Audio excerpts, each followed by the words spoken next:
Again, warmth. We all know this hadith. A Bedouin. He came from the bush. He doesn't know Islam. He saw a nice quiet place. He came and he urinated. And this man is a Bedouin. The Sahaba wanted to kill him. Can you imagine now someone comes to a masjid and he urinates there? He becomes shaheed. People will kill him straight away. The Sahaba lost it. Some of the Sahaba could not imagine what happened. The Prophet ﷺ said, stop. All the Sahaba stop. Get me some water. No one to stop him. Let him continue. He's a Bedouin. He doesn't know. The Prophet ﷺ said, get me a container of water. So they got him a container of water. He finished and he poured the water on it. And this man looked and he saw the other faces of the Sahaba that wanted to kill him. What did he say? Please remember this. He said, Allahumma arhamni warham Muhammada wa la tarham ma'ana ahada.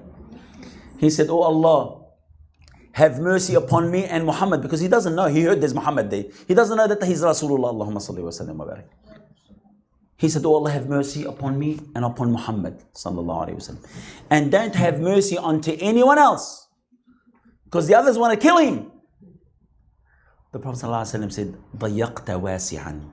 You have limited something which is very wide, which is the mercy of Allah. Respected brothers and sisters, just imagine this. Some of the enemy of Islam loved the Prophet ﷺ. And they were reluctant to embrace Islam because they feel embarrassment. Your character and your behavior is the most important thing when it comes to teaching. Your smile, respected sister. Salaam alaikum, good morning, how are you, young boys? This will open their hearts and they would listen to you. But if you're harsh, no one is going to listen to you. They fear you, they disrespect you. The more that people respect you, the more that they will pay attention to you and the more that they will seek knowledge bi-idhnillahi azza wa jal. Allow me to talk about some of the methods quickly. We all know, alhamdulillah, al-qasas. Stories. Tell them about some of the stories. It doesn't have to be just the qasas al-anbiya. It can be about stories now. Because sometimes, when you tell the kids some of the stories of the prophets and the Sahaba radiallahu anhum, you leave a big gap between you and them. Give them something that they can reach. When you come up to your son and say to him, I want you to jump 4 meters. Come on, man, what are you talking about? You killed him. You've destroyed his self-esteem. But when you say, I want you to jump a meter is possible. It's gettable. And that's what I want you guys to do. Sometimes we give them an example. Like some of the guys say, I could never be like the Sahaba. Khalas, I'm not going to follow them. Radiallahu anhu. So give them something that they are capable of doing. And you can mention some of the Sahaba, but not all the Sahaba were Abu Bakr and Umar and Uthman and Ali. These are the giants of the Sahaba. Give them some of the Sahaba who stuffed up, radiallahu anhu. Some Sahaba made mistakes, big mistakes, radiallahu anhum. Allah is pleased with them. But don't just show them the perfect Sahaba, radiallahu anhu. They are the best of people after the Prophets. You only point out, the Prophets and these great Sahaba. Tell them about some of the Sahaba who stuffed up. One Sahabi, radiallahu anhu, he told the polytheists and mushrikeen, the enemy, the plan of the Prophet ﷺ. A Sahabi used to drink alcohol. So you give him that opportunity to come to Allah. And please, I beg you for the sake of Allah subhanahu wa ta'ala, to make them love Allah. Especially being an Arab originally, like I came from Lebanon at an age of 9 years old. And I've been living in Australia now for approximately 45 years. So I've given up my age, huh? I've given you seeing the harshness that exists in some of the Arab world, because I go there every now and then for visit and stuff like that. You'll find that people, some of the kids, they just fear Allah. Because teachers, all they talk about, hell, the punishment in the grave, how your body is going to be ripped apart. Please don't do that. Especially if they're kids, they're teenagers. Tell them to love Allah. Teach them to respect Allah. You know, tell them when someone gives you something, you just imagine, I'll give you $10,000 to a young boy. Tell him, if someone was to give you $10,000, wouldn't you be grateful to him? Wouldn't you thank him? Wouldn't you appreciate it? Wouldn't you respect him? What about the one who's given us eyes and ears and strength and Islam? Make them feel guilty without disgracing them and humiliating them. He's the all-hearer. He's the all-seer. هو السميع العليم البصير. You know, the person who gave you $10,000, you are reluctant and you're hesitant to disappoint him. What about the one who's given you the billions that you have? And if, like for example, Abdullah ibn Abbas, radiallahu ta'ala, he was in a gathering. And one person came up to him and said to him, if I kill a person, would God forgive me? He said, no. And another gathering, a person comes. He said, if I killed a person, would Allah forgive me? He said, yes. So his students are there. They said to him, why the other guy no and this guy yes?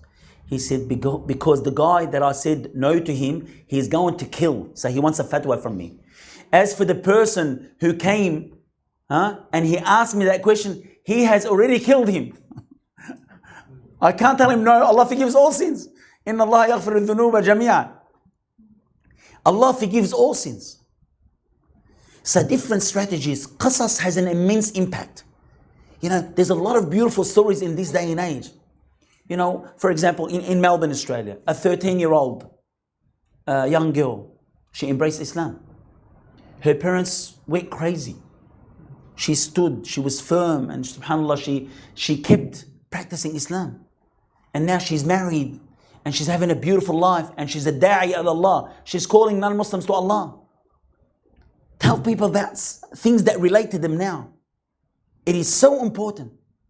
Also, alhamdulillah, with this day and age, obviously computers and stuff like that, there's a lot of beneficial things that can be used for the kids.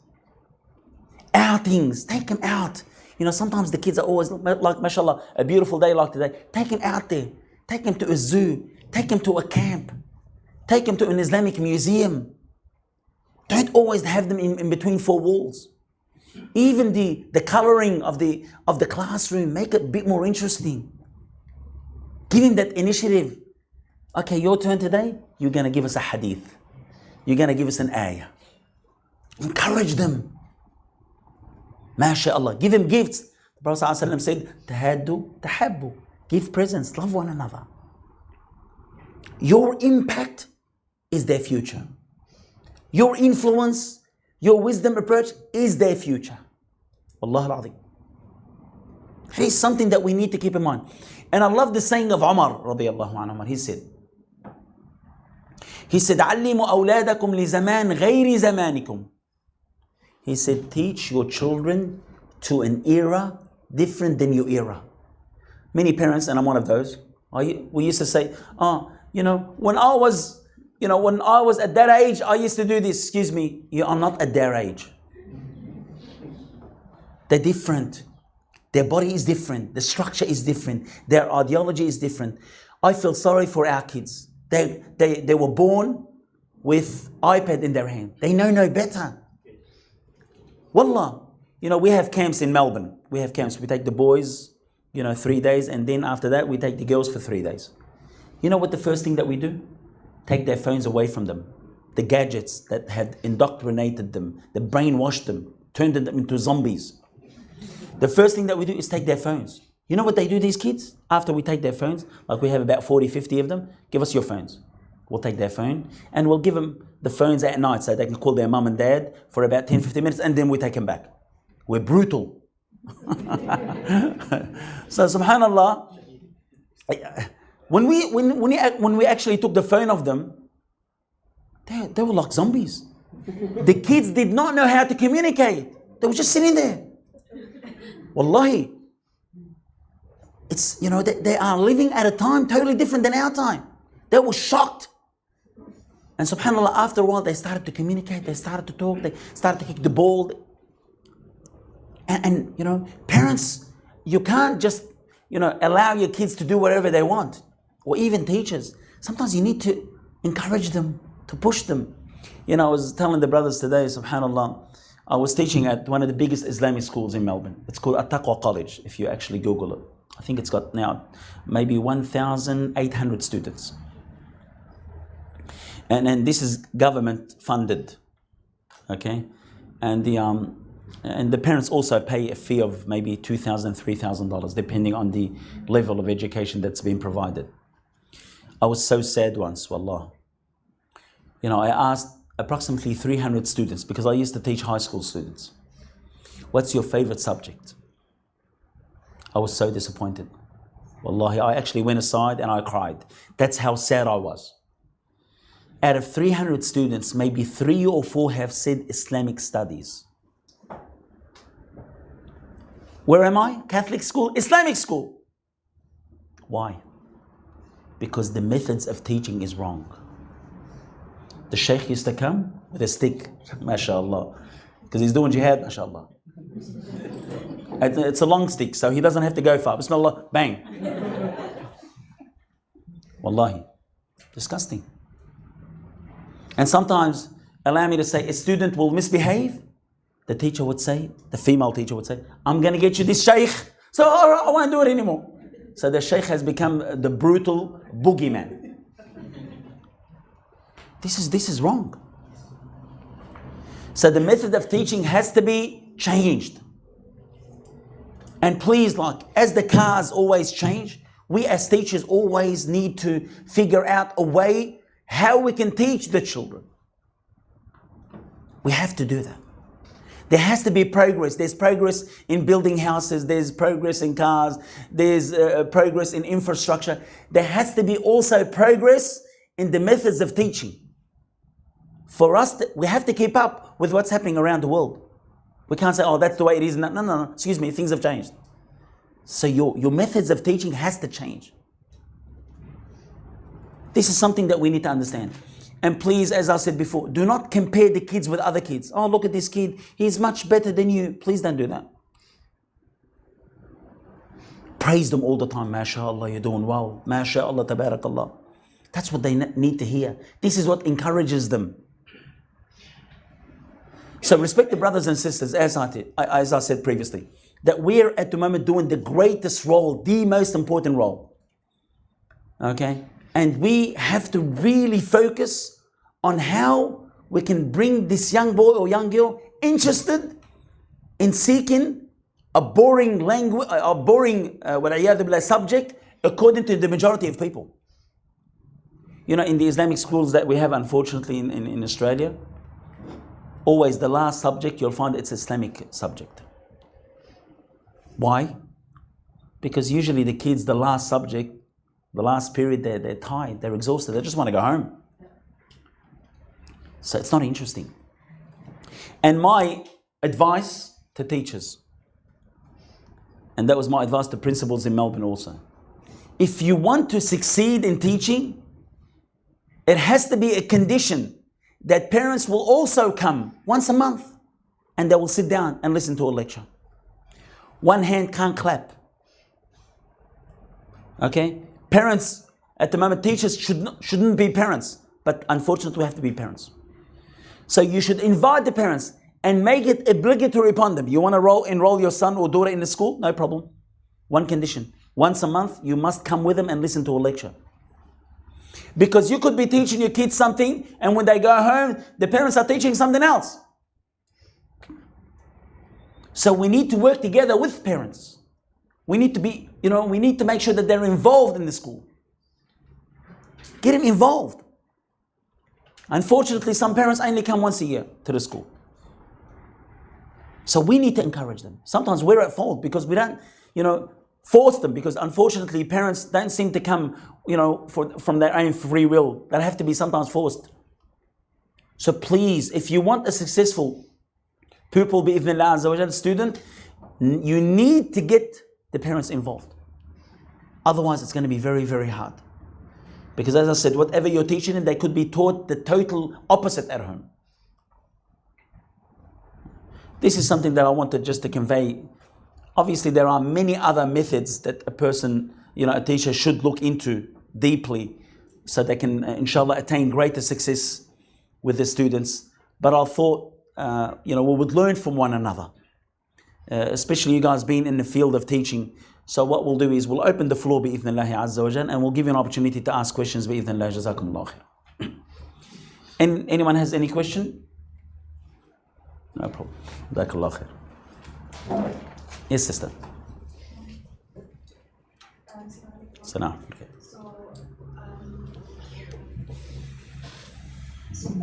So I've had some experiences in teaching children, especially these days. I've had to deal with a child, 7 years of age. They're siblings, so one is a boy, one is a girl. They are very intelligent children. But the mudira of the school, the headmistress, told me that we want to get them out because they're not giving a chance to the other children to study. Because when they come, they need the most attention. They need to be taught one-on-one, and because they're siblings, they want to be in the same class, even though they're not on the same age. So then I said, no, don't give up on them yet. Give me a chance. Give me 2 days. I'll try to talk to them. But Sheikh, because you told us that fear is not the way, right? Yeah. But since before, I keep telling them, this and that about love, and I've always believed that love is the first step towards teaching children. But in this case, it didn't work for them. So I told them about Yom Al-Qiyamah, I told them about Dajjal, I told them about these scary things, and subhanAllah, it worked. The girl before, she didn't want to wear hijab. She's 7 years old, to be fair, but she goes to this international school. So she said, Usala, hijab is such a burden, something I feel like it's not cool. If you wear it, they talk really fast. MashaAllah. So I told them, Karima, listen, her name's Karima. Karima, listen, this and that, and then she said, I told her one thing. I said, Rasulullah said that the Qiyamah, and nowadays, Rasulullah's time, he said that it was as close as, both enders. And he said, so now it's going to be closer. She went home and she told her mom, tomorrow I want to go to school and wear hijab. MashaAllah. And until today, subhanAllah, she's been keeping it up. But I'm scared that I'm putting in more fear than love. So how would you advise me to balance it out? Because of course I do tell them yes, this, fear, that. And then they come home with this, and the boy, Ali, his name, used to be swearing a lot, and he says, Ustad, that sucks, S-U-C, I'm sorry. It's not a swear word. He said, I know this because a lot of my friends say it. And they read the Quran, and they're smart children, and so he tries to stand up to me, and I said, even though it's not a bad word, it's not something that you should say because Rasulullah didn't say it. So Rasul didn't know that word in his time. Just a little advice for these kind of special children. Yeah. Barakallah fiki. Well, first of all, Tabarakallah, you always have that in school where some of the kids, Tabarakallah, they're extremely intelligent. And regardless, of how many times you use targhib, sometimes tarhib is the method. But, at the end of the day, she's 7 years old, mashallah, Tabarakallah, that, she's fairly young. And, I would say that, targhib will be always the best method, even though that it might take a bit longer. But sometimes, mashallah, as teachers, we're impatient. We just want to. But alhamdulillah, it worked at the end of the day. But I would, if I was in that position, I would continue on, encouraging her. Because especially talking about the Dajjal, and sometimes it's scary, and, because I'm a Raqi. I've been doing ruqya for 33 years. I read on Muslims and non-Muslims, people coming from all around the world. And I find that some of the kids are affected through the fear that they have, the extreme fear. Okay, because we all know that the shaitan enters into a body in 3 circumstances: extreme fear, extreme anger, and extreme desires. So fear, it's too early. You might be able to use fear later on, maybe allow me to say, وَضْرِبُوهُمْ عَلَيْهَا وَهُمْ أَبْنَاءُ عَشْرٍ, and hit them at an age of 10. That's when, because as you know, respected sister, that whether it's the hijab or the prayer, it's not compulsory upon them until they reach the age of puberty. So as parents or as teachers, we encourage them until that age, allow me to say. But some people, as I said, through that fear, or maybe sometimes through that threats of being physical, they'll do things, but it's not from their heart. I prefer it's done from the heart for the love of Allah, then the fear of Allah, especially at a young age. If this love of Allah does not work, allow me to say, for 10 years, 12 years, then you use fear. Wallahu a'lam. May Allah bless you, sister, but you're doing a great job. I ask Allah subhanahu wa ta'ala that her wearing the hijab, it will be very heavy for you in the scale of good deeds. May Allah bless you. And it worked, alhamdulillah.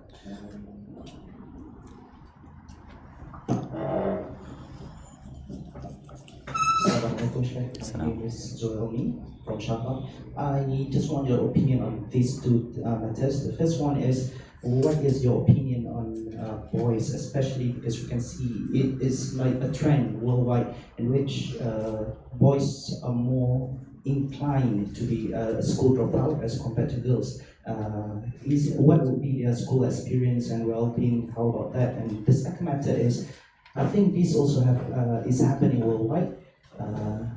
The effect of pornography and also vaping. I'm a warden. I'm a warden for a hostel warden for boys. And then when I talk to the boys, basically most of them they have problem with pornography. They are good students. How old are they? They? How old are they? These kids, how old are they? Yeah. How old? 13 to 17. So they're in that age in which it's very, very prominent in them. And at the same time, when I asked them up to a point in which some of them they are addicted to pornography. Some of them they memorize the Quran at the same time. So it's not, you put a bad thing together with a good thing. So I just want your opinion on that. Thank you. Okay, two questions by my respected brother. First of all, in regards of boys dropping out, it's very common. It's a problem that occurs around the world. The kids, the boys are more likely to go out there and get a job and get this over and done with, than for them to go through the methods of teaching for such a long time, or methods of studying to become something. That's in general. This is the case. Girls are more patient because really they have no other option. Okay, really. As for the boys, they don't care. They'll go out there and start working somewhere. It's easier for them. And sometimes it's pressure from parents. Sometimes it's, unfortunately, it's a cultural thing.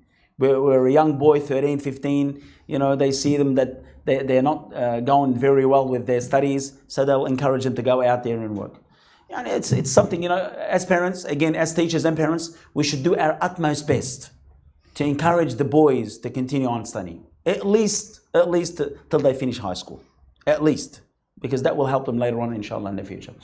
As in regards of porn, this is the world's problem. This is an addiction. It's an addiction that is destroying homes. This is not just amongst teenagers, amongst mostly men that have grown up, men that have got children, grandfathers, allow me to say. It's not much amongst women, but it's amongst men.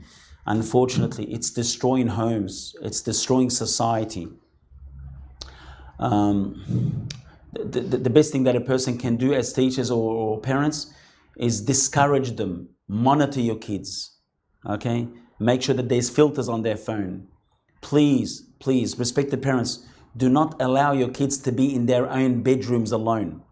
You want to use the internet? Here, in the lounge room, not in your own room. That's when the shaitan is waiting for him in his own room to convince him. And we're not the sons of the Sahaba here, okay? The desires and temptation is overwhelming. It's not just porn, it's also gambling now. It's online, okay? It's not just that, ideologies. SubhanAllah, a mother called me a few months back. Her daughter, she graduated and she became a psychologist. Within a short period of time, she left the house. And the mother found out that she's in love with an atheist. The mother almost lost it. She was really affected by it. And she said to me, Abu Hamza, me and my daughter were best friends. We would eat together, we would laugh together, we would go out together. They had this very close bond. And she's overwhelmed. She was, really losing it. What do I do? I said, the only thing that you can do is make dua for her. What can you do? See, parents need to understand, and teachers, it's not enough for my kids and your kids to pray. Praying is the foundation. Fasting is the foundation. But can you live in a house that has only foundation? If you have now foundation in this house here, could you live in it? There's no bedroom. There's no rooms. There's no roof. Islam's like this. Islam, there's pillars. Islam, as you know, shahadatain, salah, siyam, zakat, hajj. But that's pillars. There's more than that. Respecting parents, honoring yourself, abstaining from haram, doing whatever is halal. This completes the house. Many people who pray have gone astray because they think, I'm praying. Why am I doing haram? Inna salata tanha anil fahsha'i wal munkar. Salat prevents you from doing the evil and immoral act.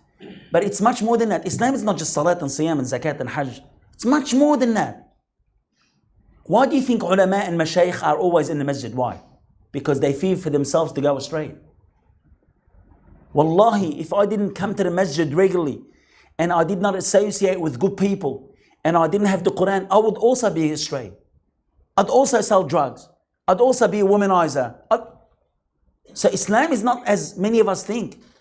Many of us think that Islam is just praying, fasting, hijab, beard. Islam is much more than that. And the Prophet ﷺ said the beautiful hadith. He said, sallallahu alayhi wasallam, أحب الأعمال إلى الله أدومها وإن قلت, sallallahu alayhi wasallam. The Prophet ﷺ said, the most loved deeds to Allah is what is constant, even though it's little. You want to donate $1 million. Great, Jazakallah khair. But I prefer that you donate $100 every day than donate $1 million one-off. Okay? And the Prophet ﷺ said, تُنْقَدْ عُرْوَةِ الْإِسْلَامِ عُرْوَةً. The Prophet ﷺ said, there'll come a time where Islam, he described it as if it's a knots. He said it'll be untied one by one until there's nothing left.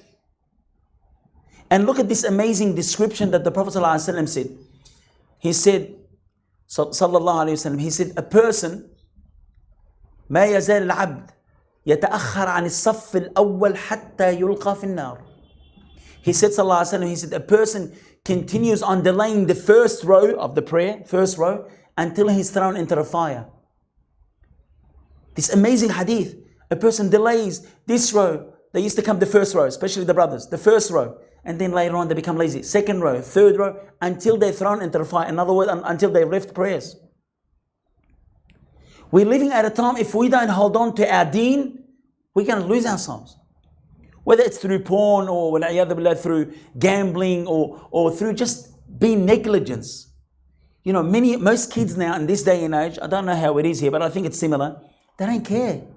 They're careless. All they care is about themselves, their looks. It's a major problem. So by us instilling Islam in them, bringing Islam into their hearts, they become caring. They'll love their mum, they love their dad. They will be reluctant to disappoint Allah subhanahu wa ta'ala. There's a lot of work to do. Teachers and parents, there's a lot of work to do. This time is it's not like any other time. It's much harder. A successful teacher now is worth 1,000 successful teacher, allow me to say 100 years ago or 200 years ago. So we have a huge task to fulfill and establish. But the most important thing is we don't despair. The Prophet ﷺ said, وَلَا تَعْجَزْ. And do not despair. Don't give up. Never surrender. Shaitan never surrenders. And his army and his agents, why should we despair? Never give up. The Prophet ﷺ said, وَلَا تَعْجَزْ. Never despair. Please, whatever your task is, whatever you're fulfilled to establish, never despair. Never give up. المؤمن القوي خير وأحب إلى الله من الضعيف وفي كل خير. The Prophet ﷺ said the strong believer is better and more love to Allah than the weak believer. And in both there's good. Never give up, respected teachers. You are carrying the torch of victory. I beg you for the sake of Allah subhanahu wa ta'ala. Never despair. Never surrender. Because there are people that just have given up on life. The Prophet ﷺ said, من قال أن الناس هلكوا فهو أهلكهم. The Prophet ﷺ said, whomever said that people are finished, they're destroyed, he is the causer of their destruction. Please remember this hadith. The Prophet ﷺ was in the Khandaq, in the trench. And there was a huge rock they weren't able to break. Sallallahu alayhi wasallam. He grabbed the axe and he smashed the rock. He said, Allahu Akbar. Utitu mafatih Kisra wa Kaysar. And the Sahaba look at him. Is he for real? The ahzab around him, the sects are around him. And the Prophet ﷺ said, I've been given the keys of Kisra and Kaysar and Yemen. He never lost hope. And that's how we should be. If you want to be a good leader, respected brother, respected sister, never lose hope. You have an objective. Yeah. The Prophet ﷺ said, Arabic or English? من قال أن الناس هلكوا فهو أهلكهم. Whomever says that people are destroyed, he is the causer of their destruction. Okay, and there's another meaning. He is the first that is destroyed. You know, many people say, oh, look at the Muslim situation. Well, now we're better than before. Now there's more awareness of Islamic education more than before. Allow me to say, 50 years ago in Malaysia, how many sisters used to wear the hijab? I can assure you much less than now. In Egypt, 30, 40 years ago, the ones that used to wear hijab, they used to count them in numbers. Amongst 1,000, you might see 2 or 3. Now there are hundreds of thousands. In Australia, when I was there, allow me to say 40, 45 years ago, there was 2, 3 mosques in Melbourne. Now there's 40 mosques, 20 Islamic centers. Muslims, mashallah, tabarakallah, they're showing their Islam. Reverts, they've alhamdulillah accepted Islam. They are propagating Islam. 30 schools we have now approximately in Melbourne. 20 schools, allow me to say. Tabarakallah. So, things are improving. We're just, inshallah, in the long run, inshallah, things are going to take place. There is no doubt.